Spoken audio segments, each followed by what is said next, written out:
días. Sobre todo quería empezar diciendo que, bueno, agradecer a todas las personas asistentes a esta jornada que nos acompañen esta mañana. Vamos a presentar el informe, los resultados del informe que hemos elaborado este año en Provivienda, pero para ello hemos querido contar con la presencia de varias personas que nos acompañen. Lo primero que quería ir comentando es que después de la presentación de los distintos participantes vamos a tener un debate. Para ello tenéis ahí en la parte inferior de la pantalla una ventana de preguntas y respuestas. Es mejor que podáis hacer las preguntas y respuestas en este apartado y no en el del chat. Y gestionaremos desde esta parte de preguntas y respuestas las mismas. Cualquier otra cuestión la podéis ir comentando en el chat, como veo que ya están participando. En paralelo, las compañeras van a ir compartiendo alguna información de enlaces y demás que puedan ser de interés, que vayan acompañando la presentación en el chat. Pero sí que os rogaríamos que las preguntas las hicierais en la parte de preguntas y respuestas. También aquellos que os habéis inscrito y que no aparece vuestro nombre, pues a lo mejor la entidad a la que pertenecéis, el organismo o simplemente cómo os queréis presentar, podéis hacerlo en la pregunta, ¿vale? Por si queréis también que ubiquemos un poco quién realiza la pregunta más allá del nombre. Y si tenéis, como es una jornada en la que van a participar diferentes personas, pues si queréis dirigiros especialmente la pregunta a alguna de estas personas, también lo podéis especificar al plantear la pregunta. Poco más. Voy a dar paso a Eduardo Gutiérrez Sanz, que es el director general de Provivienda, que va a daros una bienvenida. Y después va a participar Inmaculada La Sala, que es la subdirectora general adjunta del programa de los programas sociales en la Dirección General de Diversidad Familiar y Servicios Sociales del Ministerio de Derechos Sociales y Agenda 2030. Ella va a hacer una pequeña participación y después vamos a contar con la presencia de María Gómez Garrido, de la Universidad de Islas Baleares, y seguidamente va a participar Elisa Bray, una de las investigadoras principales del informe, para comentaros un poco los resultados del mismo. Voy a dar paso sin mucho más a Eduardo y después ya pues seguimos con la jornada.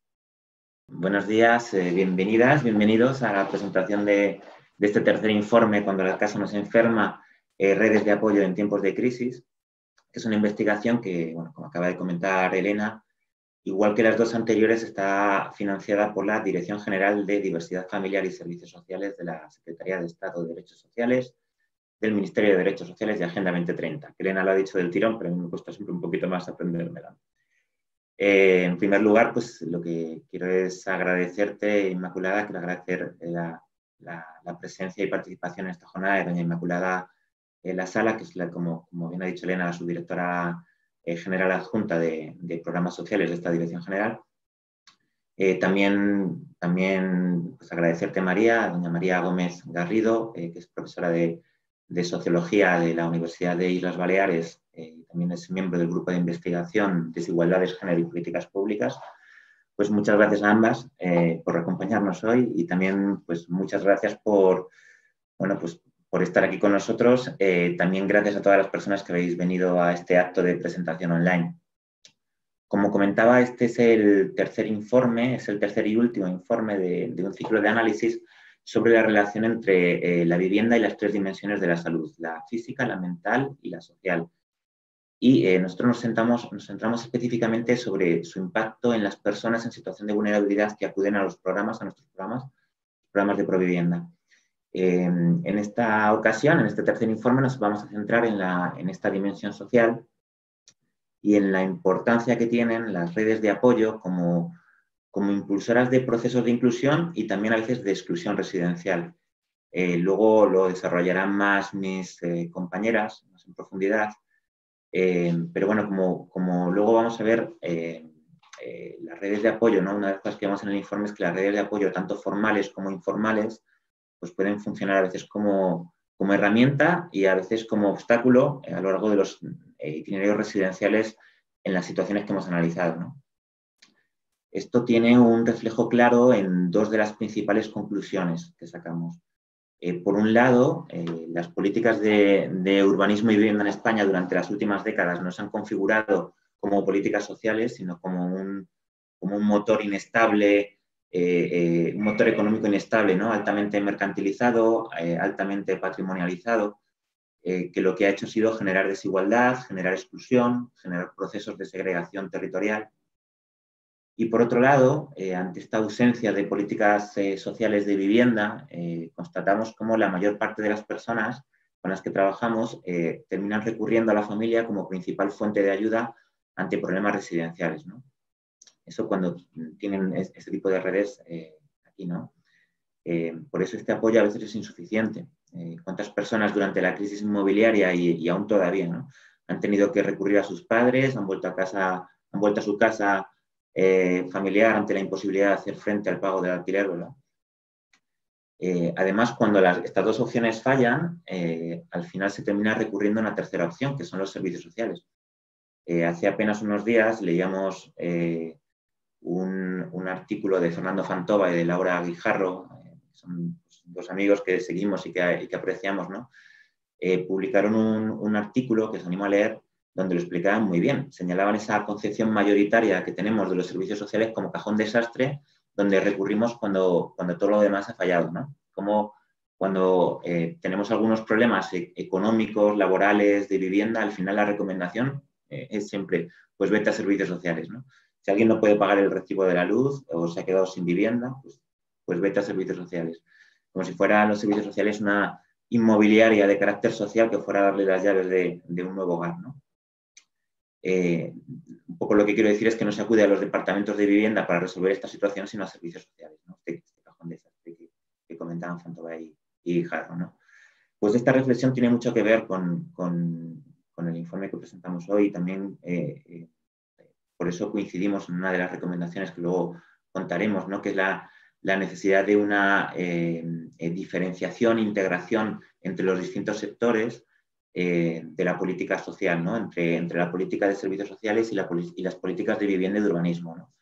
Lo que pasa es que todavía estamos, como vamos a ver, bastante lejos de esa integración y siempre es un reto, ¿no?, el generar estas alianzas estratégicas, ¿no?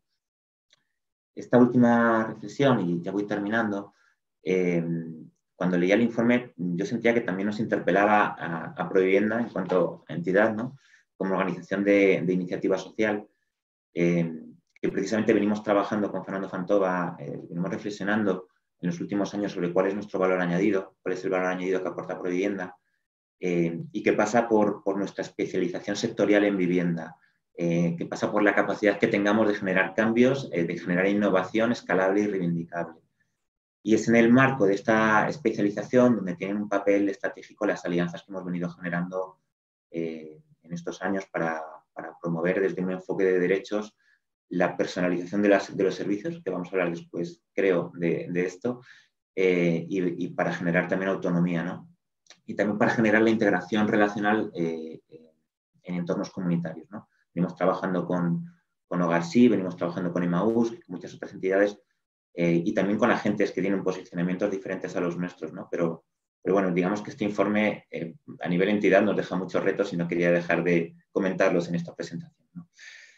Y bueno, no quería terminar sin dedicar unas palabras de agradecimiento especial a las personas participantes de nuestros proyectos, porque nos han compartido sus experiencias vitales, nos han abierto sus hogares, en este caso a través del teléfono, porque hemos realizado el informe en plena pandemia y porque nos han facilitado que este informe que presentamos hoy sea una realidad. Pues sin más, te voy a dar paso a Inmaculada Sosa, en la sala, que como comentaba, es subdirectora general adjunta de Programas Sociales en la Dirección General de Diversidad Familiar y Servicios Sociales de la Secretaría de Estado de Derechos Sociales, del Ministerio de Derechos Sociales y Agenda 2030. Inmaculada, cuando quieras. Hola, bueno, buenos días y a todos. Muchas gracias, Eduardo. Veis que tengo un título muy largo, pero en realidad soy una funcionaria pública que trabaja en temas de inclusión social y servicios sociales. Nada. Bueno, antes que nada, pues saludaros a todos, ¿no?, y agradeceros vuestra presencia. y sobre todo a Provivienda, ¿no? Por la investigación que ha realizado en el marco de este proyecto, que sin duda pues, permite ofrecer un enfoque muy amplio, ¿no? En el abordaje de la exclusión residencial. Agradecemos la invitación para poder participar y simplemente por motivos de agenda la directora Patricia no ha podido estar con nosotros, así que soy yo la encargada de participar en esta introducción y espero poder aportar en el poco tiempo que tengo pues de alguna información, ¿no? Que pueda ser de vuestro interés. Bueno, el informe que hoy se presenta realiza un análisis acerca del papel que las redes, tanto informales como formales, juegan en el mantenimiento de acceso a una vivienda digna. Contempla, para mí, un enfoque muy novedoso porque se pone en valor tanto la importancia que el tejido social, relacional, familiar, etcétera, tienen en el mantenimiento y acceso a una vivienda, como el apoyo institucional, ¿no? A este respecto creo que debemos tener presente, al menos así creo que debe ser, que si bien desde las redes de apoyo informal existe una responsabilidad que podemos considerar ética o moral, como queramos llamarla, son las instituciones públicas quienes deben garantizar el ejercicio de los derechos de las personas, ¿no? En el caso concreto que nos ocupa, la Constitución española pues nos obliga a todos los poderes públicos a promover las condiciones necesarias y las normas pertinentes para hacer efectivo el derecho a la vivienda. Es algo que no debemos nunca olvidar, pero también garantizar una asistencia y prestaciones sociales suficientes ante situaciones de necesidad, ¿no? Hombre, a esto habría que sumar el derecho humano a la vivienda digna, reconocido en la Declaración Universal de Derechos Humanos y en el Pacto de Derechos Económicos, Sociales y Culturales, y más recientemente el Pilar Europeo de Derechos Sociales pues ha venido a reforzar la idea de una Europa más social, ¿no? En concreto, el principio 19 está dedicado a la vivienda y a la ayuda a las personas sin hogar, teniendo en cuenta la debida coordinación con los servicios sociales, con lo cual pone el foco en esa coordinación.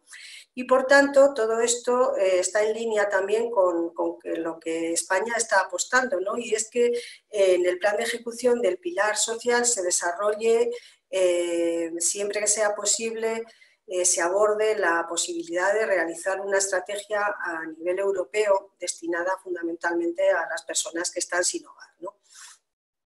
Bueno, toda esta relación de derechos que están reconocidos en determinadas normativas y pactos se vincula directamente con la Estrategia 2020, que está a punto de terminar, y con la Agenda 2030 para la implementación de los Objetivos de Desarrollo Sostenible de ámbito global de Naciones Unidas, ¿no? Adoptada por la UE y sus Estados miembros.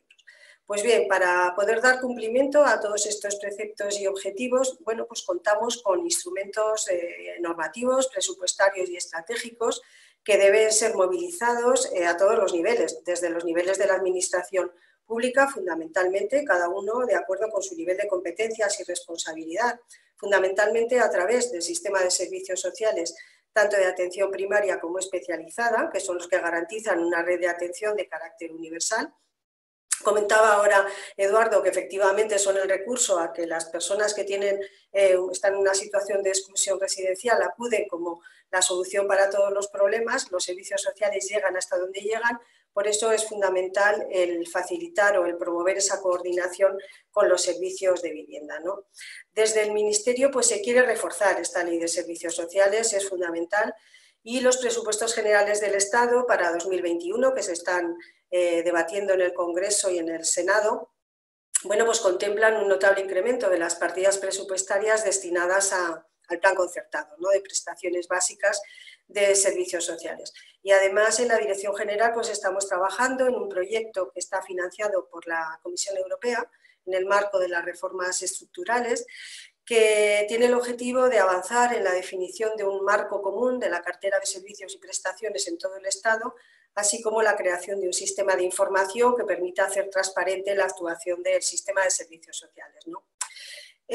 Cada uno desde su ámbito de responsabilidad debe hacer lo que está en su mano. Desde el Ministerio, habida cuenta de que no tenemos competencias directas en servicios sociales, en la atención, en los servicios sociales y en vivienda, fundamentalmente desarrollamos un trabajo de planificación estratégica, ¿no? Que permita orientar las políticas públicas y que surja en el contexto de un consenso con el mayor número de agentes posibles, ¿no?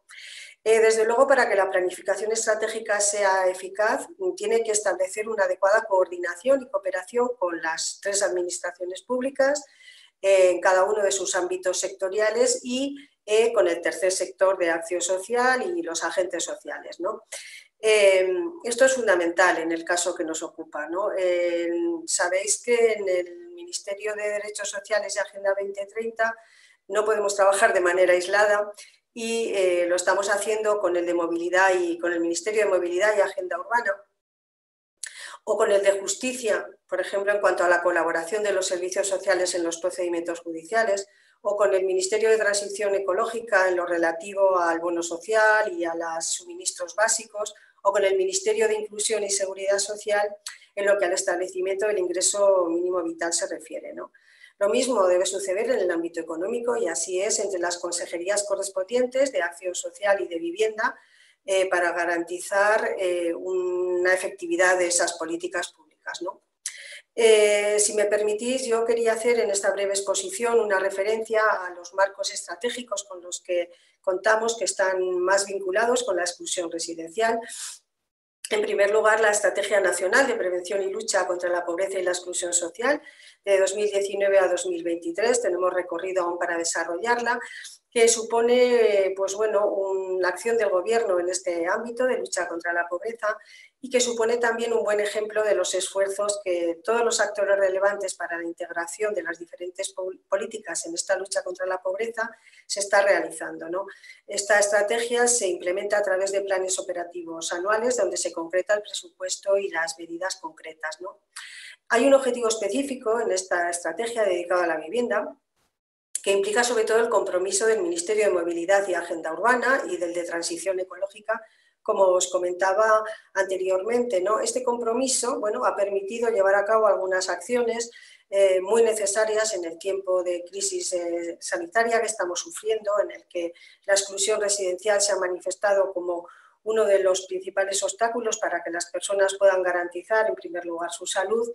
Y bueno, se han llevado a cabo algunas medidas, las conocéis la mayoría de vosotros, como la suspensión de los pagos de hipoteca en la primera residencia para los trabajadores que pierdan su empleo o que estén en un ERTE, pues garantizar los suministros básicos con la vigencia del bono social hasta junio de 2021, o con la moratoria en el pago de las hipotecas, la suspensión de los desahucios. Y me parece fundamental también el que en el Plan Estatal de Vivienda 2018-2021 se establezca un programa específico de ayudas al alquiler para víctimas de violencia de género, personas sin hogar y otras personas especialmente vulnerables para dotarles de una solución habitacional inmediata, ¿no? Es cierto que todas estas soluciones son coyunturales y producidas por una situación que vivimos, son situaciones de emergencia y hay que cubrirlas, pero bueno, todos somos conscientes de que debemos garantizar unas líneas de políticas públicas que sean estables y prolongadas en el tiempo, ¿no? Bueno, en la dirección general en la que yo trabajo estamos encargados también de la elaboración y seguimiento de la Estrategia Nacional Integral para Personas sin Hogar, que finaliza este año 2020 y que estamos en un momento de creación o de puesta en marcha de una nueva estrategia para personas sin hogar, ¿no? Bueno, permitidme que os diga que se trata de una oportunidad única para poder, primero, no cometer los mismos errores que hemos podido cometer en el desarrollo de la estrategia actual, pero sobre todo para reforzar también el papel de las entidades sociales y potenciar la participación autonómica y local. Es una oportunidad, como os digo, para abordar un enfoque de esta estrategia que considere la vivienda como el punto de partida para el desarrollo de un proyecto de vida y que contenga un plan de acción para la prevención de las situaciones que puede provocar la pérdida de vivienda y las dificultades de acceso a la misma, ¿no? Ojalá seamos capaces de atinar y de configurar esta nueva estrategia como un recurso útil y eficaz y un compromiso de todas las administraciones públicas. Para ello contamos con todos vosotros, ¿eh? Queremos favorecer la participación de todos los agentes en esta materia desde el minuto cero. De ahí que ya hayamos establecido los primeros contactos con el subgrupo de personas Sin Hogar, de las ONGs, del Consejo Estatal de Acción Social, y pronto lo estableceremos también con las comunidades autónomas, las corporaciones locales y con los diferentes ministerios, ¿no?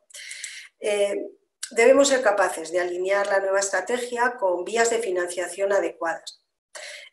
Nos encontramos en un momento crucial, ¿no?, para la planificación de la financiación de esta estrategia, dado que se están llevando a cabo los pasos pertinentes para el acuerdo de asociación en la programación de los fondos estructurales y de inversión, ¿no?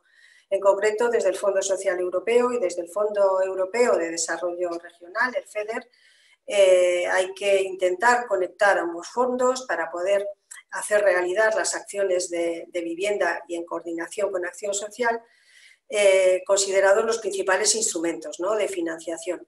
Pero también es el momento de dirigir adecuadamente el mecanismo de recuperación y resiliencia que ha establecido la Unión Europea con motivo de la crisis sanitaria, ¿no? En este sentido, el proyecto de presupuestos generales del Estado para 2021 incluye una partida de casi 27.000 millones de euros en inversiones financiadas con transferencias directas procedentes de este mecanismo que fue aprobado en julio por el Consejo Europeo, ¿no? En el primer trimestre de 2021, España debe presentar a las autoridades europeas una propuesta global para el uso de estos fondos, ¿no?, que debe estar articulada en torno a 4 grandes objetivos y 10 políticas palanca. Uno de esos objetivos en concreto es el eje 8, que es la nueva economía de los cuidados, y el refuerzo de las políticas de igualdad y de inclusión social, que coordinará la Vicepresidencia Segunda de Derechos Sociales, ¿no? Yo no quiero robaros más tiempo, ¿no? Creo que lo importante aquí es que se presente el informe y que podáis participar. Solo me queda daros las gracias por vuestra atención, lamentar no poder acompañaros a lo largo de toda esta jornada, pero no obstante estoy a vuestra disposición, en la Subdirección General de Programas Sociales, que es en la que yo trabajo, por si queréis trasladarme alguna pregunta concreta sobre lo que os he estado exponiendo o si queréis contactar conmigo, ¿no? Lo podéis hacer a través de Provivienda y, por supuesto, estaremos encantados de responder todas aquellas cuestiones que queráis plantear. Nada más, daros de nuevo las gracias por vuestra atención y espero que haya podido contribuir en algo al desarrollo de esta jornada. Muchísimas gracias. Muchas gracias, Inmaculada, por estar con nosotros hoy y por prestarnos tu tiempo a pesar de los compromisos previos. Inmaculada, debido a estos compromisos, no va a poder estar luego en el debate, pero queríamos agradecerle su valiosa participación. Sin mucho más, voy a dar paso a María Garrido, que, como bien hemos comentado antes, es profesora de la Universidad de Islas Baleares, ¿vale? Es participante también del grupo de investigación Desigualdades, Género y Políticas Públicas, y nos va a comentar algunos aspectos de algunas investigaciones relacionadas con un poco todo este tema de las redes de apoyo y demás. María, cuando quieras.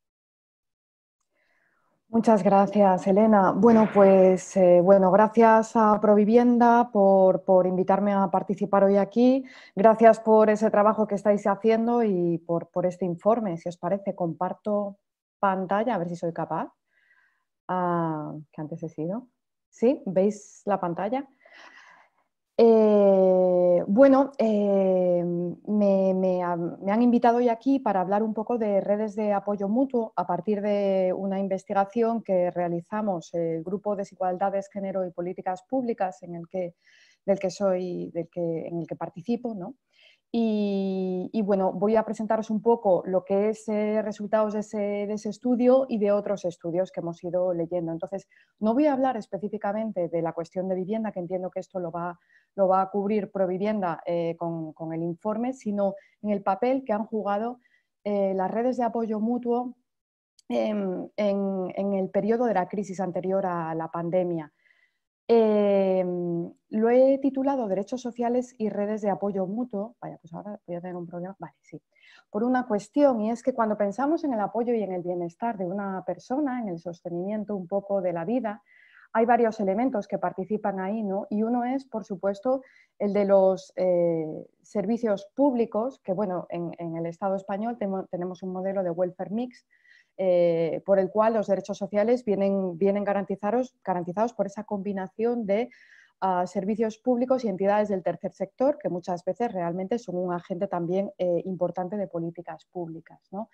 Por otra parte, tenemos la familia, efectivamente, un modelo de sociedad mediterránea donde la familia juega un papel muy importante y otras redes de apoyo más informal, como puede ser el vecindario, ¿no? Pero que en la crisis anterior también ha estado reforzado por movimientos sociales que han construido también redes de solidaridad y redes de apoyo mutuo, ¿no? Tenemos aquí a esta persona mayor que nos podemos imaginar, no tiene COVID todavía, simplemente un día que se encuentra mal, que tiene un poco de fiebre, que esos días que aún no tiene la energía ni para hacerse una sopa en la cocina, ¿no? Levantarse, y que además hay que ver si tiene renta suficiente como para poder pagar la electricidad, poder pagar el gas y que no sea, a lo mejor, que no esté amenazada por un posible desahucio. ¿Quién entra a jugar ahí un papel importante a la hora de sostener el bienestar de esta persona?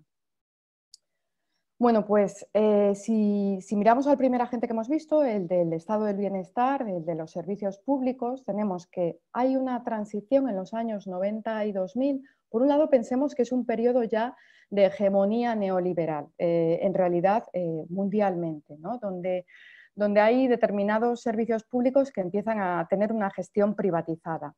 Pero sí que es verdad que era un periodo en el que se estaba iniciando una serie de políticas de cuidados, sobre todo para lo que es la infancia y las personas mayores, ¿no? Con la ley de dependencia, que estaban incipientes y que de repente se ven truncadas con la llegada de la crisis financiera del 2008 y con el modelo de políticas de austeridad, ¿no? El modelo y la vía que se toma como salida a la crisis, que es la de recorte absoluto del gasto público. Recordad el cambio en el artículo 135 de la Constitución y las consecuencias que esto tiene, ¿no? Que es un golpe muy, muy duro para la población más vulnerable, ¿no?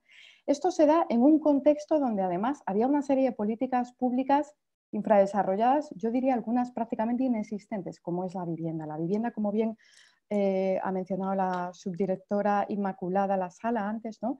Está reconocida por la Constitución, pero la verdad es que es un derecho todavía pendiente en este país, ¿no? Y como muy bien ha explicado Eduardo Gutiérrez, yo creo que uno de los problemas es que la vivienda se haya tomado como un modelo de crecimiento económico, además a partir de inversiones especulativas, ¿no? Y realmente no haya habido una política que intervenga con firmeza y desde luego en absoluto en lo que tiene que ver con el alquiler de vivienda, ¿vale?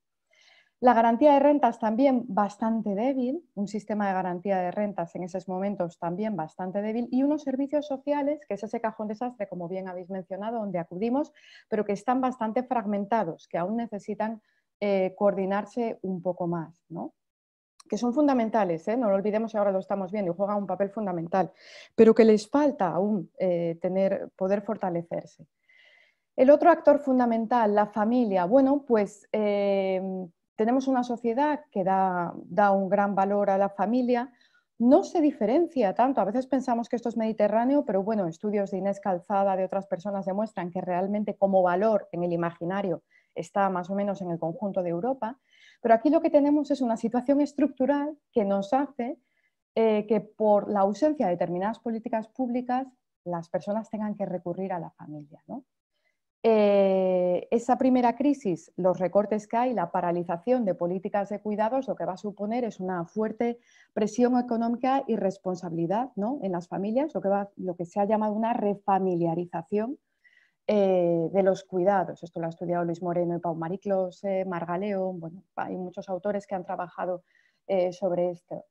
¿Qué supone refamiliarizar? Bueno, pues a veces una sobrecarga que implica conflictos internos, conflictos también desde el punto de vista de que puede haber el riesgo de desigualdades de género al interno, ¿vale? Un desgaste, un no poder. Ha habido desgaste también de abuelos, de abuelas, de estar agotados. Pero sobre todo es que si ponemos el peso en sostener la vida en la familia, lo que se reproduce es la desigualdad social. Esto es así, es decir, las familias que tienen más recursos tienen la posibilidad de comprar, por así decir, cuidados, poderse pagar servicios a través del mercado tienen mayor capital cultural, normalmente tienen mayores redes sociales, es decir, si el peso está en la familia, se reproduce la desigualdad social, ¿no? Pero es que además tenemos otras realidades familiares, es decir, familias monoparentales, familias reconstituidas, situaciones que lo que nos hacen ver es que esa idea de familia no es la que tenemos, ni tampoco tenemos, ojalá la tuviéramos, el modelo de las familias africanas, que es un modelo de familia extensísima, que es casi un modelo comunitario de familia. No tenemos ese modelo, entonces nuestro modelo es insuficiente para el sostenimiento de la vida y de los cuidados. Ahí, en lo que fue la primera crisis, ¿no? Pues yo creo que hemos tenido la suerte en este país de que hubiera un impulso que nace de una serie de movimientos políticos, ¿no? Que da fuerza a unas redes de solidaridad construidas en distintos territorios, ¿no? Del Estado español. Por supuesto el 15M, pero ya anteriormente la plataforma antidesahucios había empezado, con muy poquito tiempo de diferencia, había empezado a trabajar. Y el 15M no en ese momento tan espectacular de las plazas, sino en ese momento en que se va a los barrios y empieza a trabajar sobre las necesidades sociales que hay en los barrios, ¿no? A pie de barrio. Bueno, nuestro proyecto, este que señalo ahí, Reading, nace en ese contexto, en un contexto en el que también se está viendo en esos momentos, ¿no? Se escribió en el 2014 y lo empezamos a desarrollar en esos años 15, 18, que el empleo no es una vía suficiente de inclusión social, y hasta ahora las políticas públicas habían puesto el acento en el empleo, pero los empleos son precarios, muchos empleos son precarios, hay un número creciente de trabajadores pobres, había un número creciente de trabajadores pobres en ese momento, ¿no? Y lo que intentamos fue ver qué papel juegan las redes de solidaridad en la inclusión social, ¿no? Anteriormente a nosotros hay otro proyecto, Barris y Crisi, que lo hace el IGOP, de la Universidad Autónoma de Barcelona, que trata de estudiar esto también, ¿no? El papel que juegan distintas redes de apoyo. Y pensemos aquí, en ese caso, por ejemplo, trabajando con un concepto de innovación social que implica transformación social que incluya a población vulnerable, porque hay un montón de proyectos de innovación social que muchas veces, bueno, están impulsados y se dirigen exclusivamente a clases medias. Lo que nos importa, ¿no? Siempre es saber si la población vulnerable puede transformar su situación, ¿vale? Y también, bueno, en el marco europeo, el proyecto Rescue, que la Universidad Complutense y la Universidad Autónoma participaron sobre resiliencia comunitaria. Bueno, ¿qué encontramos? A partir de qué fuimos observando a partir de nuestro proyecto en concreto, ¿no? ¿Qué fortalezas tienen esas redes de solidaridad de ese tiempo? Pues en lo que tiene que ver con esas redes de solidaridad vinculadas a un movimiento político-social, juegan un papel fundamental en lo que tiene que ver con la construcción de un sujeto igualitario. ¿Qué ocurre? Que muchas veces cuando hacemos proyectos de intervención social, hay una relación que es la relación de ayuda que establece esta necesidad de yo vengo a ayudarte, ¿no? Lo importante, yo creo, que tuvieron estos movimientos es construir ese apoyo desde una radical igualdad, ¿no? Una radical igualdad. ¿Cómo? Bueno, pues con una mirada estructural a los fenómenos, con un entendimiento de que nadie tiene ningún problema particular en su vida, ni una carencia en conocimientos, ni en las maneras de organizar su vida, sino simplemente hay una situación estructural y cualquiera de nosotros puede estar tocado por esto, ¿no? También el construir colectivos con cuidados hacia el interior, lo que es, bueno, por ejemplo, la palabra familia, aquí he encontrado una familia, aparecía en muchas de nuestras entrevistas, ¿no? El sentir ese apoyo, el sentir un abrazo, el sentir que te acompañan, ¿no? Tanto que muchas personas destacaban, por ejemplo, personas de bancos de alimentos asamblearios, que acudían a ese banco porque podían participar, porque se sentían acompañadas, sabían que había otras herramientas a quien podían acudir para tener acceso a una cierta alimentación, pero esos espacios les hacían sentirse más acompañadas, ¿no? Supusieron, y siguen suponiendo muchos que siguen activos, un aprendizaje de saberes cívicos y políticos, además independientemente de la situación regular, de la situación administrativa de la persona, es decir, independientemente de la situación de sus papeles, eran espacios de participación, donde todo el mundo, ¿no?, hacía un ejercicio de ciudadanía, ¿no? Pero es que además hubo casos, aquí pongo esta foto de aquí abajo porque para mí la verdad que esa experiencia es algo que admiro y que es un modelo, ¿no?, como fue el caso del Movimiento Invisibles, el Banco de Alimentos de Tetuán, que impulsan una mesa contra la exclusión y por los derechos sociales donde se ponen a trabajar con servicios sociales después de un periodo un poco complicado, al principio conflictivo, pero luego al final, bueno, que yo dio pie al diálogo, ¿no? Y donde se implica el ayuntamiento. Claro, donde se implica el ayuntamiento porque había voluntad política de construir en común también. Bueno, estos son algunas de los verbatims de la experiencia, de lo que supuso para las personas, ¿vale? Limitaciones, porque me han pedido que hable también de las limitaciones. ¿Qué limitaciones tienen estas redes? Bueno, el de la familia ya lo hemos visto, ¿no? La familia claramente es insuficiente. En cuanto al alcance de estas otras redes de solidaridad, recuerdo que tenía un compañero, Jorge Sola, en esta propia investigación que siempre insistía, bueno, pero cuantitativamente esto a cuántas personas llega.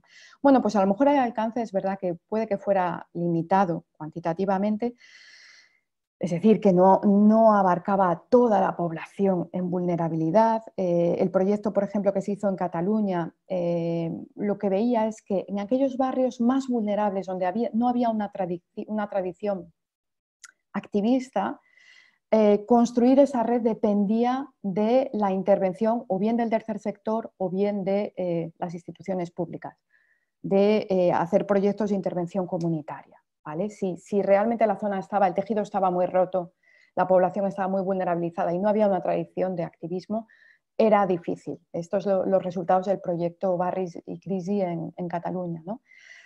Ahora bien, el alcance en términos cualitativos, en lo que ha supuesto para la vida de muchas personas, pues un antes y un después. O sea, yo diría que casi como darles la vida. Supuso todo, de seguir como muertos en vida, de estar destrozados, ¿no? a sentir un apoyo que les cambió completamente, ¿no? ¿Cuál ha sido la otra limitación? Bueno, pues que en la medida en que hubiera ayuntamientos favorables, ¿no? Hubo ese trabajo conjunto. Cuando hubo un cambio de gobierno local, y en el caso de Madrid ha sido clarísimo, ¿no? Pues ha habido una ruptura, se han roto esas líneas de colaboración posible.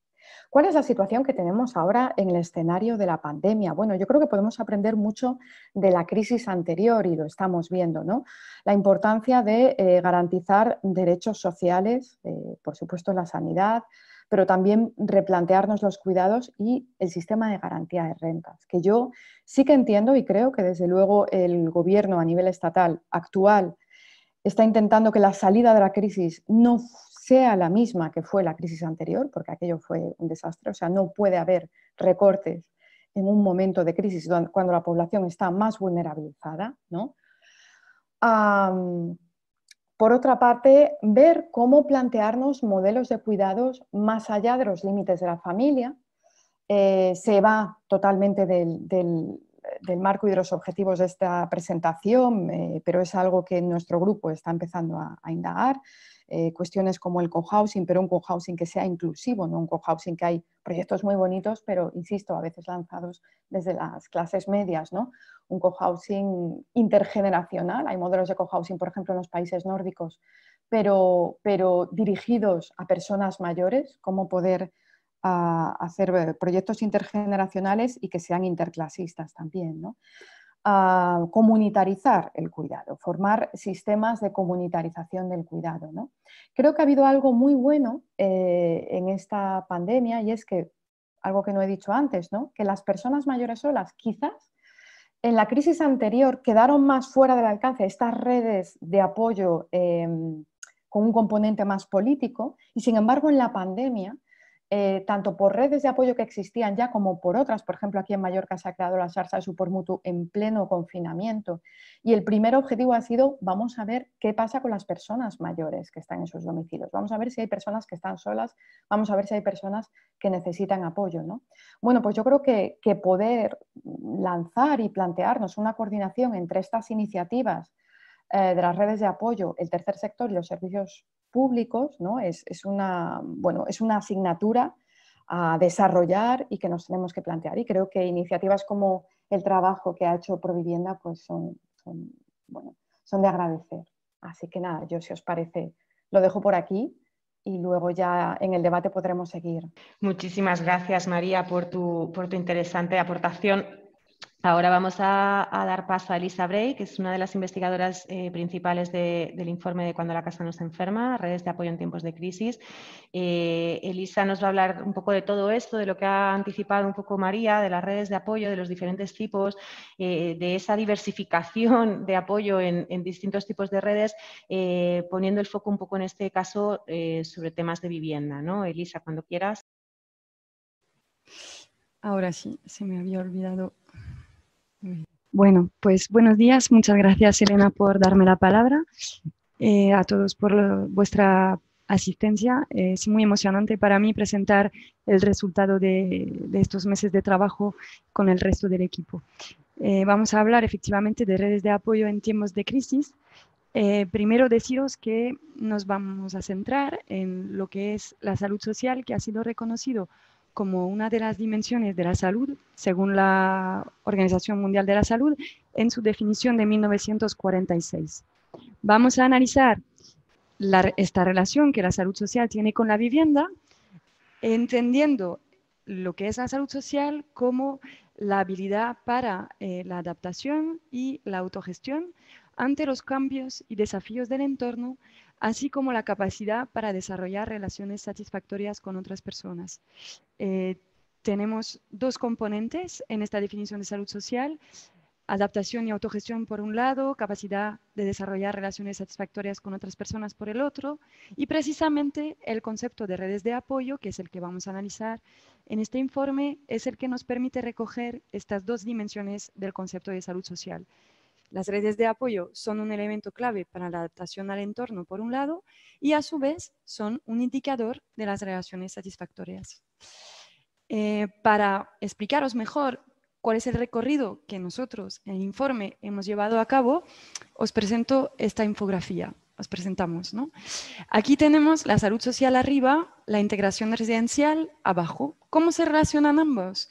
Pues, como hemos dicho, a través de las redes de apoyo. Si os fijáis arriba a la derecha, tenemos dos nubecitas que dicen redes formales, redes informales, ¿no? Unos caminos que luego bajan hasta la integración residencial. Lo que vamos a ir es ver en este informe, jugar, digamos, entre comillas, o analizar el peso que tiene la red formal y la red informal para explicar cómo la salud social impacta en la vivienda y luego en la integración residencial que tenemos abajo, y luego si veis abajo a la izquierda volvemos a tener las dos nubecitas de redes informales, redes formales, que de nuevo son los dos factores que van a explicar cómo la vivienda a su vez tiene un impacto en la salud social, ¿vale? Es decir, que se trata de una relación recíproca que hemos analizado dentro del informe entre salud social e integración residencial. Por otro lado, ¿qué entendemos por red formal y red informal? Pues por redes informales entendemos todo lo que tiene que ver el apoyo que brinda la familia, el apoyo que brindan los amigos, los vecinos y los compañeros de trabajo u otros contactos digamos, con un grado menor de organización, por decirlo de algún modo. Por el otro lado, las redes formales, ¿a qué se referirían? Pues a las redes, digamos, que agrupan a los servicios públicos, las organizaciones del tercer sector, las asociaciones o estas plataformas de participación horizontal que comentaba nuestra compañera de la Universidad de las Islas Baleares hace un momento. Dentro de las redes formales, nosotros hemos añadido una diferenciación más, y es considerar por un lado las redes formales que son institucionales, es decir, el apoyo que se brinda a través de las administraciones públicas, ya sea directamente o a través de fórmulas de colaboración con entidades sin ánimo de lucro a través de subvenciones públicas y otros mecanismos, digamos que derivarían de la administración en este caso, y redes formales, no institucionales, es decir, todo lo que tenga que ver con las iniciativas que son propias del tercer sector y el tejido asociativo por iniciativa propia o a través de la financiación privada, ¿vale? Es decir, tres mecanismos: redes informales, redes formales institucionales y redes formales no institucionales, que explican esta relación bilateral entre salud social e integración residencial.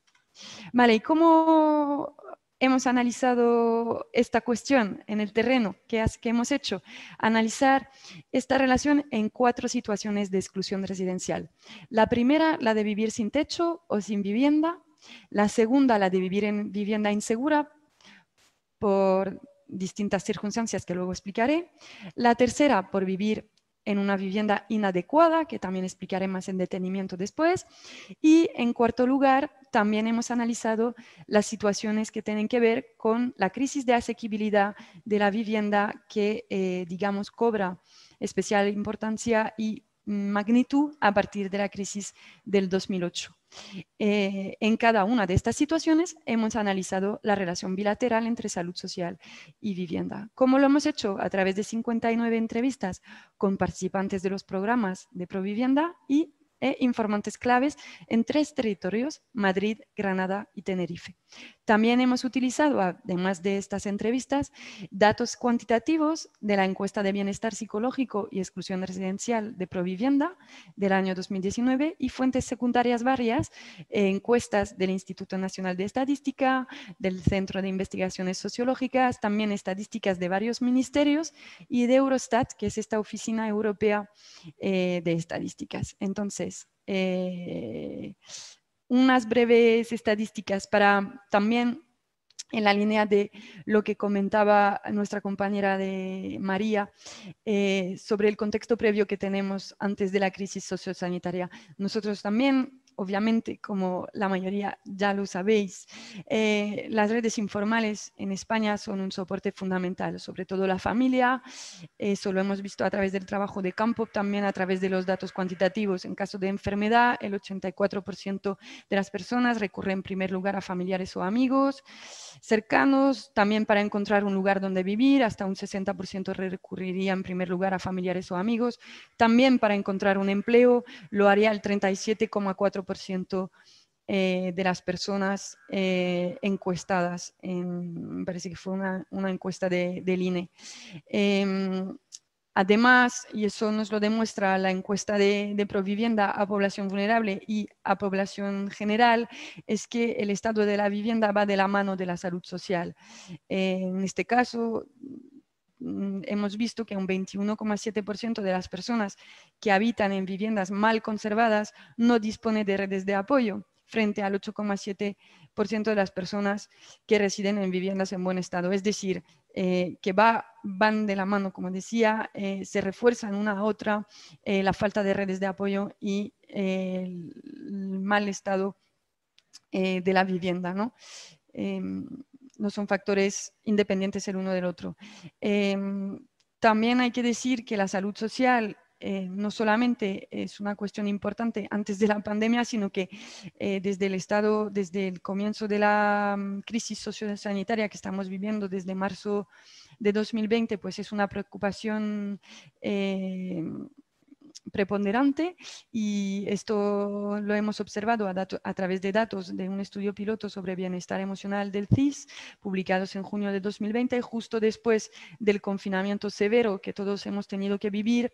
Obviamente, por estas circunstancias muy especiales que había, lo que más preocupaba a la población y lo que la mayor inquietud que habían sentido era la inquietud al ver las calles y los comercios vacíos y la inquietud por los contactos y relaciones cara a cara con sus familiares, amigos y vecinos, ¿no? Entendemos que ahora que han pasado meses desde el comienzo de la pandemia, seguramente cambiaría un poco las tendencias, pero digamos que con eso queremos resaltar la importancia mayor que tiene la salud social dentro de la vida de las personas, ¿verdad? Y más aún en este momento de crisis, nueva crisis que nos está afectando ahora. Vale. Centrándonos ya en las 4 situaciones que hemos ido analizando. La primera de ellas es la de vivir sin techo o sin vivienda, que hemos recogido directamente y coincide con la tipología ethos de FEANZA, con las categorías A y B de esta tipología. Hay que señalar que es la mayor expresión de exclusión residencial, ¿no? El encontrarse en situación de calle. Identificamos que la causa fundamental son las carencias del sistema de provisión de vivienda, y lo que nos parece digamos, o sea, difícil, es que hay una falta de soporte con carácter preventivo, es decir, se reacciona, pero una vez la persona ya está en situación de calle.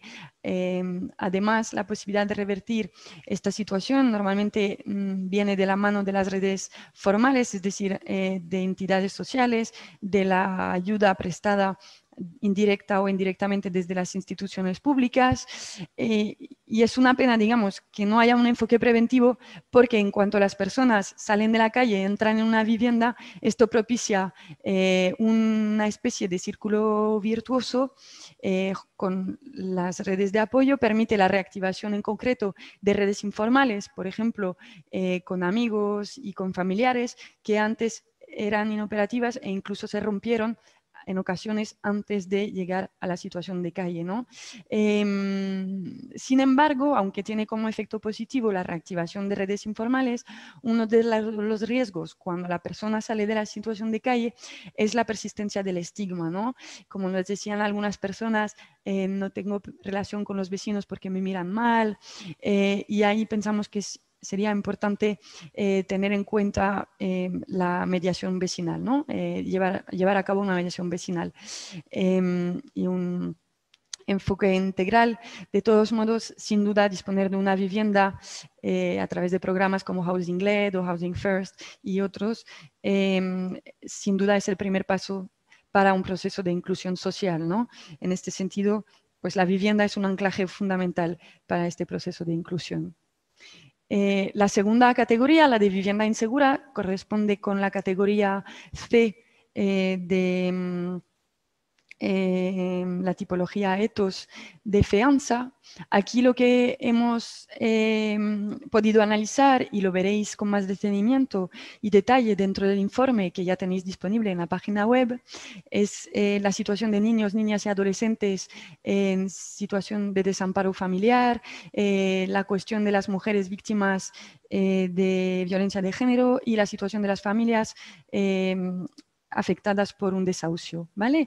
Lo que vemos en estas tres situaciones es que de todos modos hay múltiples formas de inseguridad y violencia que afectan a estas personas o estas familias. En el caso de las mujeres, por ejemplo, no solamente viven el trauma de la violencia familiar y de la violencia ejercida por el maltratador, que es su pareja, sino que además son ellas, siendo víctimas de esta primera violencia, las que tienen que salir de su vivienda asumiendo así otro tipo de violencia, ¿no? la de verse expulsada de su vivienda principal.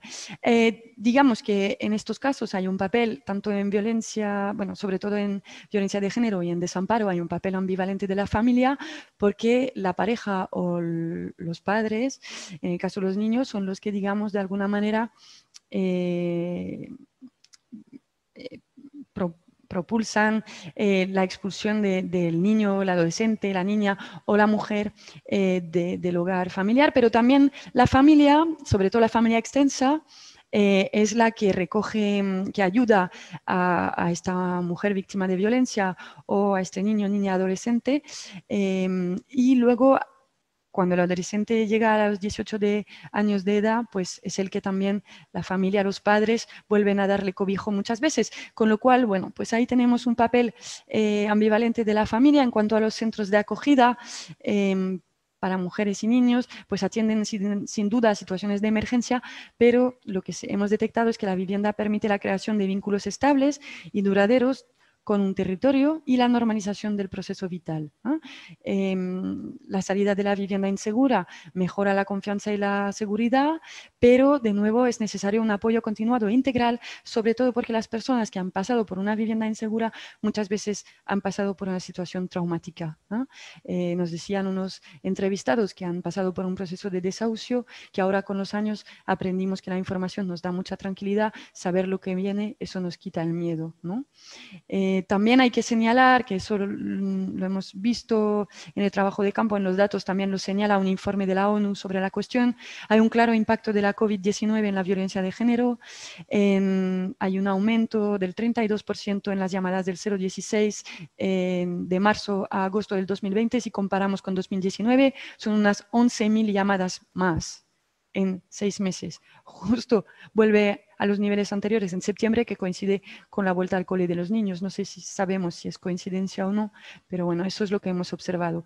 En cuanto a la vivienda inadecuada, aquí analizamos la relación entre salud social y vivienda en lo que sería la última categoría de la tipología ethos de fianza. Estaríamos hablando de situaciones de inhabitabilidad, infravivienda, hacinamiento, hogares unipersonales, ¿vale? De nuevo os invito a ver los detalles en el informe. Las condiciones de habitabilidad aquí también, de nuevo, claramente facilitan o dificultan las interacciones sociales, tanto dentro de la vivienda como en el barrio. En un hogar unipersonal, por ejemplo, puede producirse aislamiento y soledad no deseada, sobre todo en el caso de las personas mayores dependientes, pero también las personas con algún grado de movilidad reducida. Lo que vemos también es que en estos casos, sobre todo hacinamiento, cuando hay malas condiciones de la vivienda, se puede provocar un exceso de movilidad residencial. La persona, la familia tiene que salir de la casa porque no se reúnen las condiciones adecuadas para que resida en ella. Y este exceso de movilidad residencial puede poner en peligro las redes sociales preexistentes, sobre todo las de base vecinal, que en tiempos de confinamiento han actuado con especial fuerza para ayudar a las personas y las familias más vulnerables. Actuaron estas redes comunitarias que nos comentaba María y que serían una alternativa a estas redes familiares de las cuales a veces se tiene demasiada dependencia y que pueden llegar a sentir cierto desgaste, ¿no? En última instancia, la cuarta situación o categoría de análisis en relación a la cual hemos analizado esta relación entre salud social y vivienda, integración residencial, ya no es una categoría de la tipología ethos de fianza, sino una situación vinculada directamente con el contexto de la crisis de asequibilidad de la vivienda. Por ejemplo, entre 2014 y 2019 hemos visto que el precio medio de la vivienda en alquiler aumenta un 49% frente a un 9% en el caso del salario medio. Esta situación ya no afecta solamente a la población extremadamente vulnerable, sino que se expande, ¿no?, como una mancha sobre sectores de la población, incluso de las clases medias quizá más frágiles. Hay unos apoyos temporales, por supuesto, que vienen de la mano de familiares y amigos, pero no dejan de ser temporales porque a veces pues, es el pago de un alquiler durante un mes, ayudas de comida, te dejo dormir en el sillón, en el sofá, perdón, o en una habitación de mi casa. Pero lo que es interesante aquí es que a veces lo que hemos detectado es que actúan conjuntamente las redes informales con las redes formales, por ejemplo, mediante la creación de redes de apoyo mutuo bajo el amparo de una entidad social. Nos decía una asociación de mujeres madres solteras o madres solas, mejor dicho, es que se había creado un grupo de WhatsApp para las mamás gracias al apoyo de la entidad, ¿no? Se había puesto en contacto a las mamás y ellas se organizaban por sí mismas y esto pues era un recurso bastante valioso. Lo que sí hay que decir es que las redes formales institucionalizadas, bajo el amparo con ayudas económicas, convenios de colaboración, etcétera, de la administración pública, son las que aparecen como la vía para acceder a una vivienda digna. Eso en cuanto a las principales observaciones de los 4 perfiles. En cuanto a las conclusiones, pues antes teníamos nuestro esquema, ¿verdad?, que os presenté al principio entre salud social e integración residencial. Aquí ya lo hemos llenado de citas y vamos a ir recorriendo los caminos y os voy a leer algunas de ellas. No todas para respetar los tiempos, pero algunas. Vale, en la parte derecha, si emprendemos primero este camino desde la salud social hasta la integración residencial, nuestra principal conclusión es que las redes informales ayudan, pero muchas veces son soluciones temporales, ¿vale? Y, por ejemplo, nos dice Soledad de Madrid: estoy viviendo donde una prima, me había quedado sin trabajo, por eso dejé de pagar el piso, hasta que yo consiga otro trabajo y pueda buscar algo para mí y para mi hijo, ¿no? Pero realmente lo que te lleva a la integración residencial son las redes formales e institucionales, ¿no? Una vez llegas a esta integración residencial, tiene un efecto bondadoso, se abre un círculo virtuoso que repercute repercute en la salud social, ya sea a través de redes formales o a través de redes informales. A través de redes informales, por ejemplo, qué buena práctica podríamos mencionar, pues lo que nos dice Isabel de Tenerife. En casa, cada 2 por 3 hacemos reuniones, cada uno trae algo, estar con la familia, en la familia, con los amigos, los niños jugando, compartiendo juguetes, ¿no? La vivienda tiene un impacto en esta salud social y desde el punto de vista de las redes formales podemos citar a nuestro compañero de Housing First. Aquí en tu propia casa, lo que tiene cuando accedes a ella de seguridad, intimidad, te puedes empadronar, es la residencia para que tengas otros servicios y derechos. Para finalizar y digamos, antes de que nuestro director general os presente las recomendaciones, nuestras principales conclusiones serían que la vivienda es un ámbito de socialización y sociabilidad. Por el contrario, la falta de la misma dificulta el acceso a las instituciones, como acabamos de ver. Las políticas de vivienda y urbanismo en España no han tenido en cuenta las necesidades sociales y la pobreza también es consecuencia de políticas de vivienda ajenas a las políticas sociales. La familia soporta el peso de las carencias de nuestro estado de bienestar, pero esta dependencia familiar, tal y como ha señalado María antes, reproduce y fomenta la desigualdad, porque no es equitativa entre todas las familias. La familia, además, como principal apoyo en España, está agotada ya después de la crisis del 2008. Queda por ver lo que va a pasar ahora con la pandemia, sobre todo después del final de la moratoria a los alquileres y al pago de hipotecas. Ante las ausencias de políticas de vivienda, se recurre a los servicios sociales, como decía Eduardo en la presentación y la introducción a este evento. Se convierten los servicios sociales en un cajón desastre donde vas a parar cuando todo lo demás ha fallado. Sin embargo, de nuevo, ¿cuáles son los riesgos? Pues que tanto desde servicios sociales como desde las entidades del tercer sector, la atención está saturada para afrontar una nueva crisis. Entonces vamos a ver en recomendaciones cuáles son las puertas que vemos abiertas. Muchas gracias. A ver, voy a compartir también pantalla. Como creo que vamos un poquito mal de tiempo, voy a intentar, bueno, no enrollarme mucho con las recomendaciones que están un poco más explicadas, mejor explicadas y en más profundidad en el propio informe. Pero sí, bueno, me quería detener en alguna de ellas, ¿no? Bueno, yo creo que toda esta parte al inicio también lo he comentado y se acaba de referir Elisa, ¿no? De la importancia que le damos en este caso a las competencias de vivienda y a las políticas sociales de vivienda, ¿no? Y ahora vamos a desarrollarlo un poquito más cuando estamos hablando de prevención o de qué estamos hablando cuando hablamos de atención centrada en la persona, ¿no? Y de la conexión entre las distintas políticas públicas, ¿no? Tenemos 7 recomendaciones así más básicas.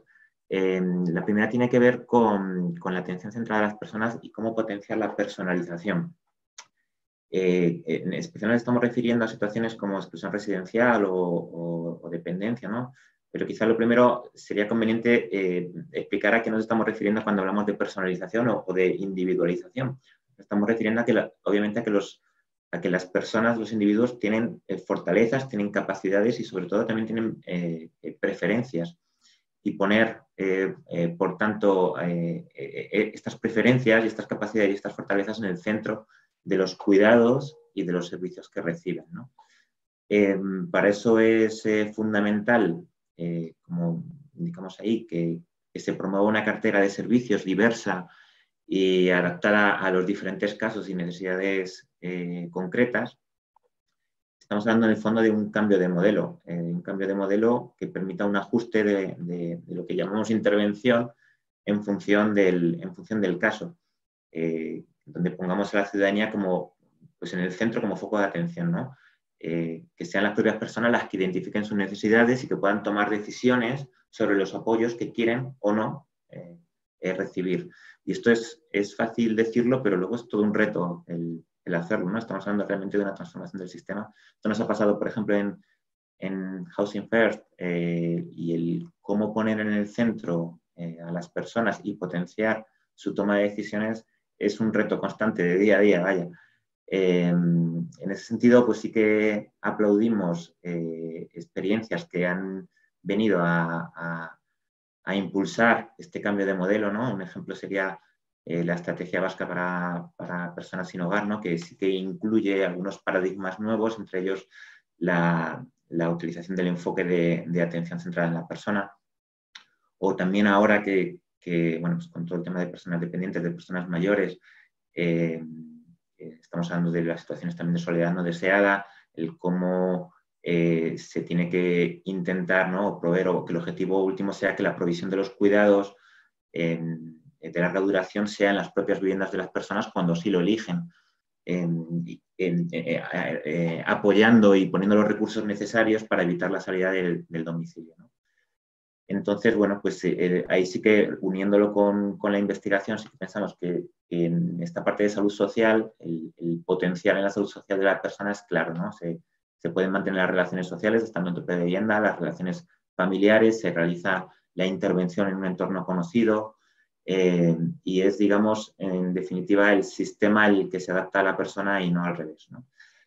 El segundo punto, y yo creo que tenía que ver con lo que inicialmente, cuando hablaba de esta óptica muy de Fernando Fantova, ¿no? de un enfoque bueno, integral en las políticas de vivienda, urbanismo y servicios sociales, y quizá más que integral deberíamos hablar de intersectorial, es decir, que cada sector, estamos hablando de, bueno, pues en los ejemplos que hemos puesto, ¿no? Pues, para empleo pues tengas una especialización, sectorización en empleo, en salud también, pero en vivienda también, que esté sectorizado y por tanto la respuesta se dé desde vivienda, no desde servicios sociales como comentábamos antes, ¿no? Entonces se trata de que sea una política integral dentro de las políticas sociales, pero sectorizada en el sentido de que cada sector tenga sus propios recursos, sus propias herramientas, sus propias prestaciones. Y estamos hablando de incorporar también en esta integralidad pues que se incorpore una mirada desde la diversidad funcional, desde la interculturalidad, desde las relaciones intergeneracionales, de tal manera que los usos de la ciudad sean para toda la ciudadanía, es decir, que incorporemos la mirada de la diversidad. La tercera recomendación, bueno, sobre promover los enfoques y proyectos comunitarios, ¿no? Una de las cosas que se han puesto en evidencia, que ponemos en evidencia en el informe y que se ha puesto más en evidencia aún con la actual situación de crisis, ¿no? Es como el enfoque comunitario ha resurgido como una potencialidad que se ha estudiado pero que no se utiliza suficientemente, ¿no? Digamos que las instituciones, iba a decir, han venido priorizando la atención individual, pero quizás sería mejor decir que hemos venido priorizando la atención individual, pero este actual contexto de crisis también nos ha puesto en manifiesto la necesidad de reforzar el enfoque comunitario, maximizar un poco el alcance de los recursos formales y el acceso a los servicios, ¿no? Nosotros en este informe, como bien ha comentado Elisa, pues analizamos algunos casos concretos, como puede ser el de las personas mayores o el de las personas en situación de sinhogarismo, ¿no? En el caso de las personas mayores, por ejemplo, hacemos hincapié en el trabajo enfocado a la detección y la prevención de la soledad no deseada. En el caso de atención al sinhogarismo, casi lo podemos contar por experiencia propia, ¿no? Que llevamos varios años en alianza con Hogar Sí, poniendo en marcha proyectos de Housing First o proyectos centrados en la vivienda, pero es verdad que seguramente tengamos que potenciar más y mejor la integración en los entornos comunitarios, ¿no? Es bueno, algo en lo que estamos avanzando, pero que yo creo que todavía tenemos un reto por delante y bueno, quería poner este ejemplo para hablar de la generalidad, ¿no?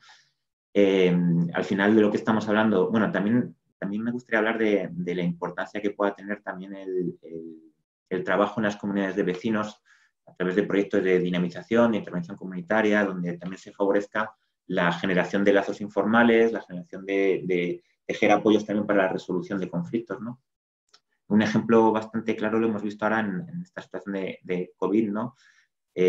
Como de manera espontánea han surgido determinadas iniciativas, ¿no? de ayuda mutua, como, bueno, creo que se han referido antes a ellas, ¿no? Como Pregunta a tu vecino, o algunos ejemplos, ¿no? que ponemos en el informe de cómo la ciudadanía ha ido desplegando herramientas para apoyarse entre sí, ¿no? En la línea que también creo que María ha venido exponiendo antes, ¿no? La cuarta propuesta tiene que ver con avanzar en la propuesta de barrios inclusivos, barrios inteligentes. Porque al final los servicios de cercanía y proximidad efectivamente son fundamentales para proveer una atención personalizada y ajustada a las necesidades sociales, ¿no? Estamos hablando de mayor facilidad en el acceso a los recursos, a la información, el que se puedan integrar en la vida del día a día, ¿no? Algunas de las potencialidades que tiene la atención desde lo próximo, ¿no?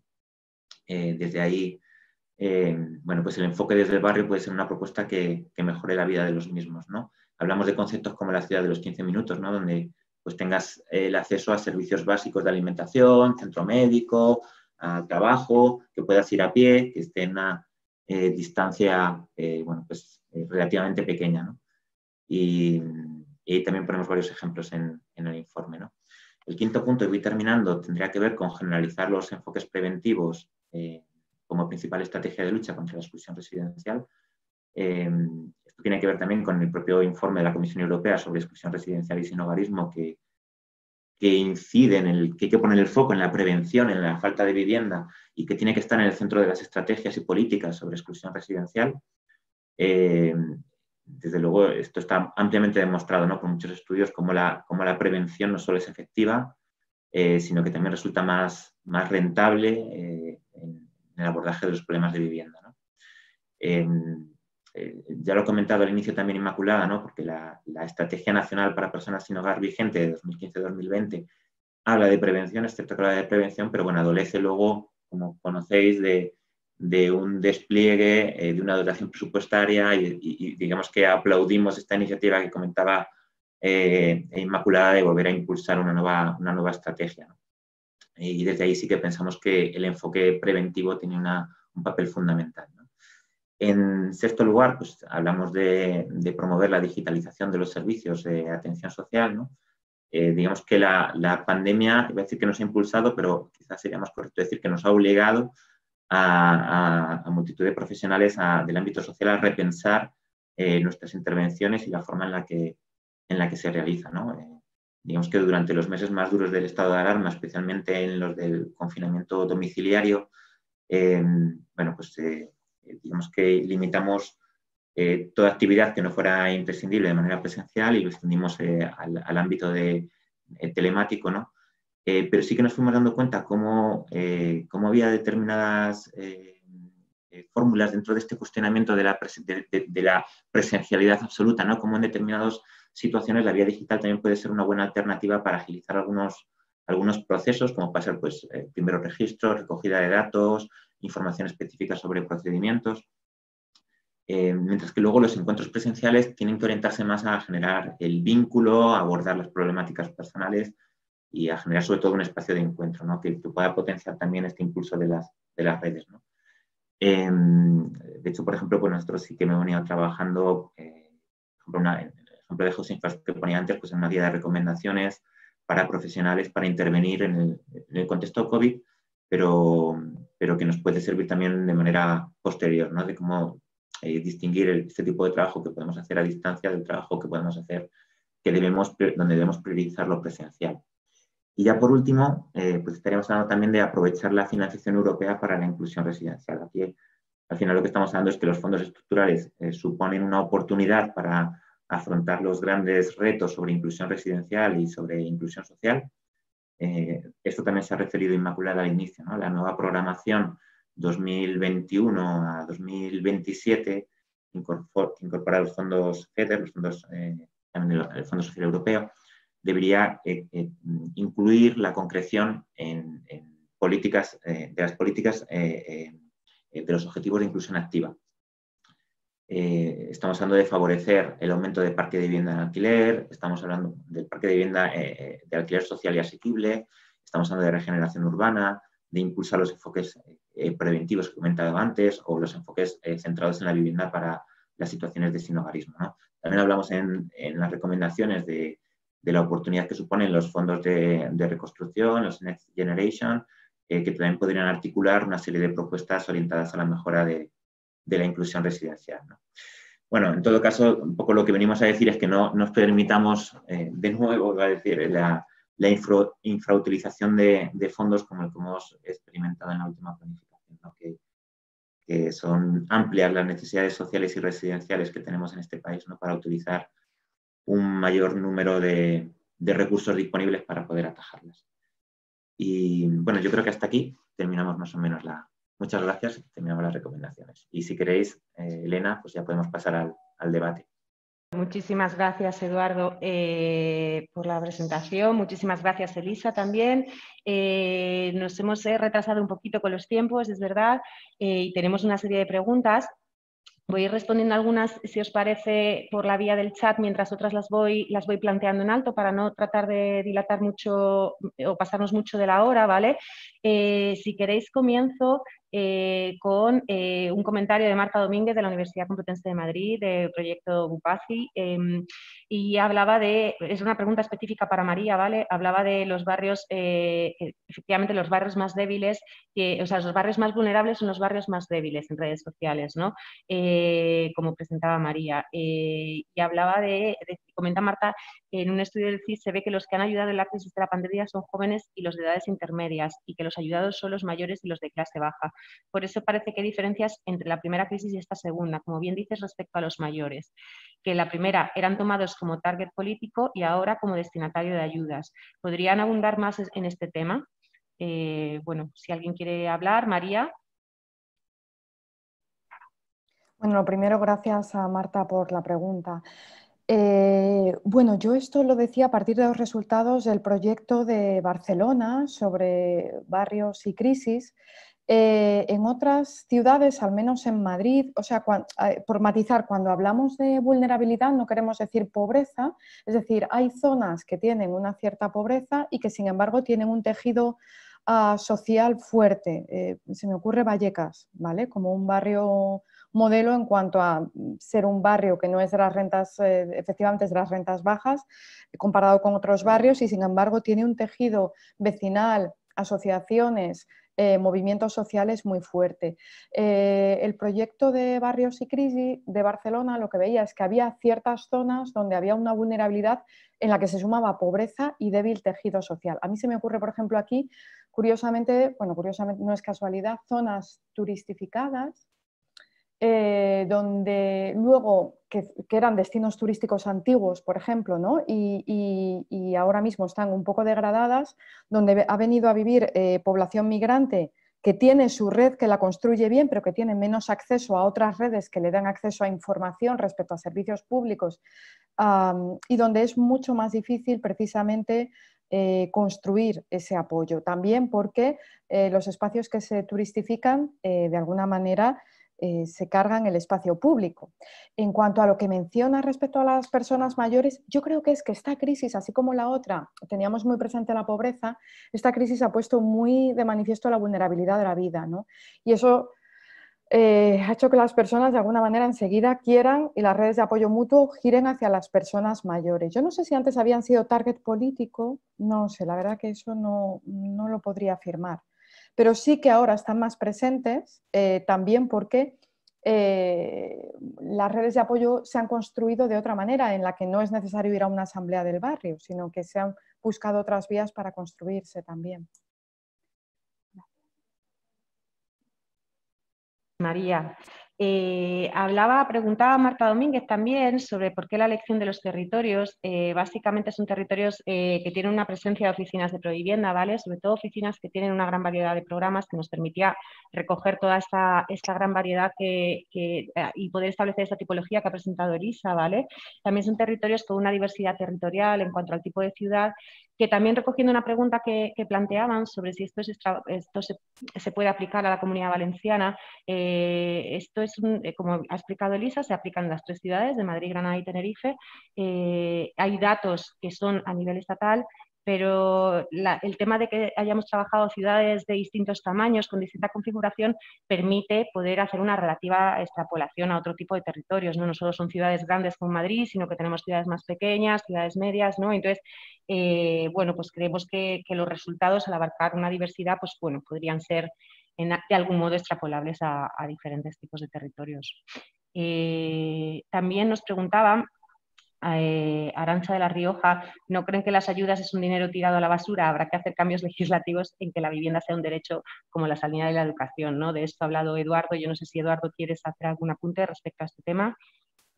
Bueno, a ver, entiendo que se refiere a ayudas sobre todo ayudas al alquiler, ¿verdad? A ver, digamos que todas las políticas con las europeas de vivienda con las que nos queremos homologar incluyen también políticas de ayudas al alquiler. Las políticas de ayudas al alquiler tienen que ser continuadas en el tiempo, estables, y establecer también mecanismos no inflacionistas, que yo entiendo que es un poco por donde va la pregunta. El problema de las ayudas al alquiler es que efectivamente es un dinero tirado si es la única política de vivienda que se hace. Entonces, por lo que reivindicamos siempre desde Provivienda es que la política de vivienda no tiene una receta mágica, requiere de abordarla desde distintos tipos de soluciones. Uno de ellos también son las ayudas al alquiler, pero no la única, porque si no a veces puede producir el efecto contrario al que deseamos. Gracias, Eduardo. También comenta Marta Domínguez de nuevo que le parece interesante la tipología de situaciones residenciales que establecemos, porque es muy precisa. No es lo mismo no tener casa que estar inseguro o tener que moverse por inadecuación. ¿Cómo hemos detectado la conciencia de la población vulnerable en estas situaciones? Si son conscientes de la bondad de las redes para la supervivencia y de las dificultades por tener que moverse de vivienda, ¿no? La movilidad que describía Elisa, y de barrio. ¿Hasta qué punto hay conciencia de todo esto? Pregunta Marta Domínguez. No sé si Elisa, ¿quieres responder al tema? Bueno, muchas gracias por la pregunta. Efectivamente, los participantes, también hay que decir que el trabajo de campo se ha hecho con participantes de nuestros programas. Sí, solían recalcar que les había dado seguridad, ¿no? Les había dado tranquilidad, habían encontrado una mano, ¿no? Para ayudarles. Por ejemplo, algunas personas que habían estado en situación de calle lo decían, ¿no? Gracias a esta entidad, gracias a, nombrando Provivienda a otras, quiero decir, gracias a esta entidad he podido salir. Es decir, cambia la autopercepción de la persona sobre sí, ¿no? Eso es importante, y de ahí irradia, ¿no? Hacia afuera. Es decir, si yo mejoro la percepción sobre mí mismo, mejora la relación con los demás, ¿no? El que te tiendan la mano, el que te ayuden. Un poco lo que decía María, ¿no? Que hay gente que pues en situaciones de desahucio ha llegado a quitarse la vida, lo sabemos, pero también el que te tiendan la mano te permite salir adelante.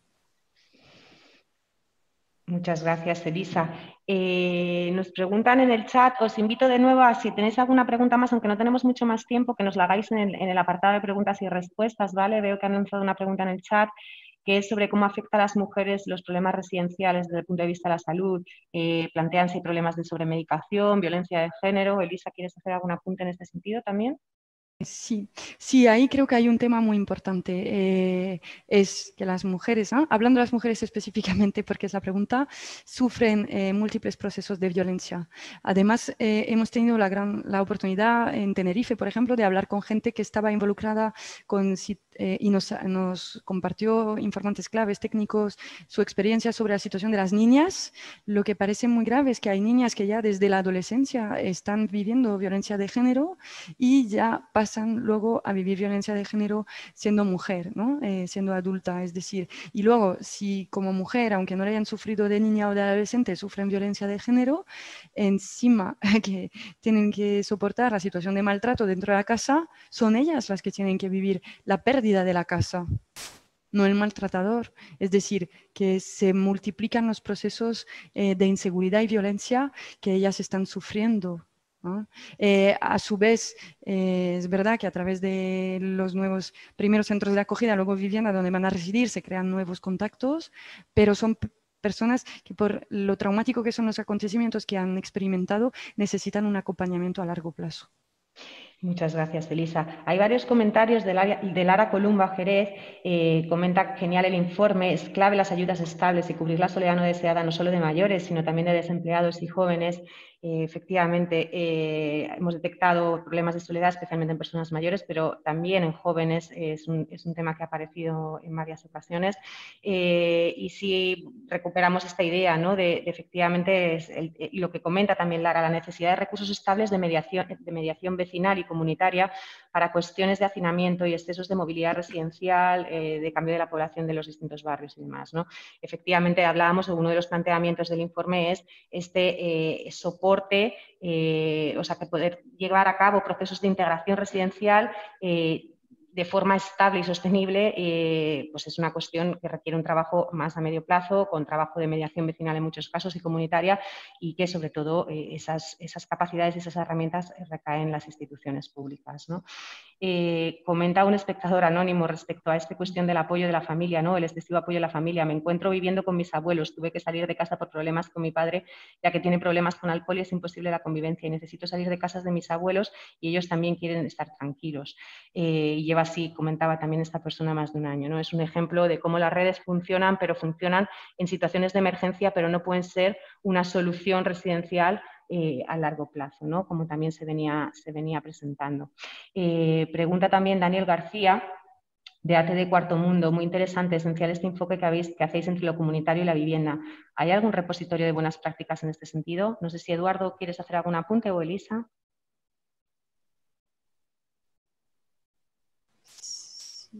Si queréis, Elisa. Eduardo, si quieres. A ver, Elisa, hemos sí. encontrado uno específicamente dirigido a personas mayores en la página de la Fundación Pilares. Tenéis uno y luego tenéis páginas de la Unión Europea que ahora mismo no localizo, pero están dentro del informe. Y de todos modos, si no, le invito a que nos escriba a investigación@provivienda.org, que ahí tendremos la información más accesible para buscarla. Pero si no, Fundación Pilares para las personas mayores. Bueno, no lo llamaría repositorio, pero sí que es verdad que en el informe hemos puesto bastantes ejemplos de buenas prácticas, que yo creo que ahí sí que se pueden consultar, ¿no? Yo creo que las más significativas las hemos intentado reflejar. Muchas gracias. Os recojo también, en el centro de trabajo es de personas sin hogar y una vez recuperadas y con alguna ayuda tramitada les es imposible encontrar alojamiento, incluso pisos compartidos por el COVID. Eduardo, ¿quieres hacer algún apunte a este respecto? Sobre que es imposible encontrar alojamiento, sí. Es la realidad con la que trabajamos. Un poco estamos intentando, un poco por eso de lo que estamos poniendo el foco es que en la respuesta se dé desde las políticas de vivienda y no tanto desde las políticas sociales, ¿no? Porque al final cuando estamos hablando de una situación de sinhogarismo, estamos hablando, digamos que la lógica debería llevarnos a que la respuesta a no tener una vivienda sea proveer de vivienda. Y aunque parezca una obviedad, a veces es difícil cuando hablas con las consejerías de vivienda sobre situaciones de sinhogarismo que no te remitan a servicios sociales, ¿no?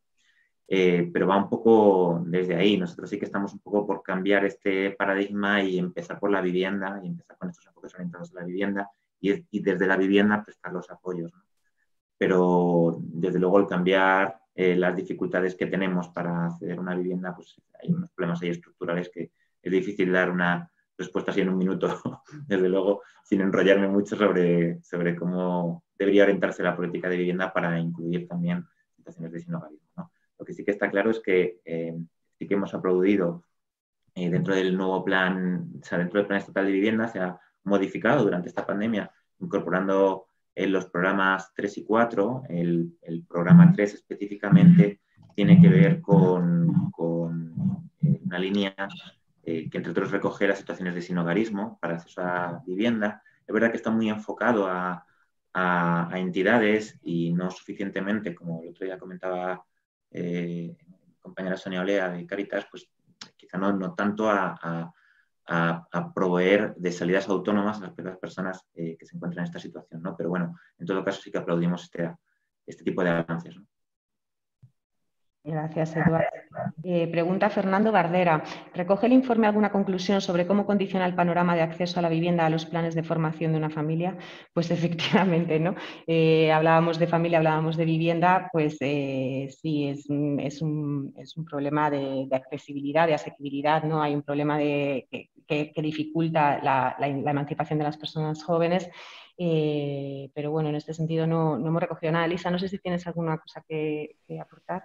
Sí, hemos incluido algunos datos de emancipación, pero en el apartado de vivienda insegura, en relación a los niños que han estado en centros, luego al llegar a la mayoría de edad, se acelera, digamos, ellos pues a los 18 tienen que salir del recurso residencial y digamos que no tienen tiempo para formarse y suficientemente y poder emanciparse. La edad media en España de emancipación residencial creo que está en torno a los 30 años y ellos, aún habiendo sufrido desamparo familiar con 18 años, se les pide que ya sean independientes y autónomos para pagarse un piso, ¿no? Por decirlo de forma un poco abrupta.